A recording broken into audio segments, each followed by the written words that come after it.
Hi friends, jackfruit season வந்தாச்சு. இப்போ நம்ம ஜாக் ஃப்ரூட் வச்சு பாயாசம் செய்யலாம்.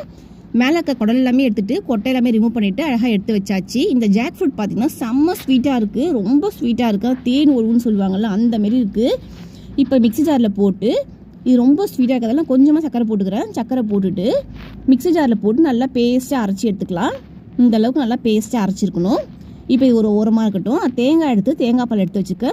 பலாப்பழம் பார்த்திங்கன்னா கொஞ்சம் ஹீட்டு, தேங்காய் பால் கூட சேர்த்து செஞ்சிங்கன்னா ஹீட் கொஞ்சம் குறையும்.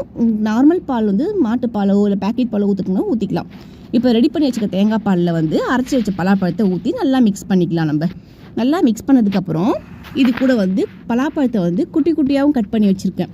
குட்டி குட்டியாக கட் பண்ணி போட்டிங்கன்னா நம்ம ஒரு வாய்க்கும் இந்த பலாப்பழ பாயசம் குடிக்கும் போது அந்த ஜாக் ஃப்ரூட் குட்டியை கட் பண்ணது வந்து நம்ம வாயில் வரும்ல, அதை கடிச்சு சாப்பிட்டுட்டு ஜூஸ் குடிக்கிறதுக்கு சூப்பராக இருக்கும்.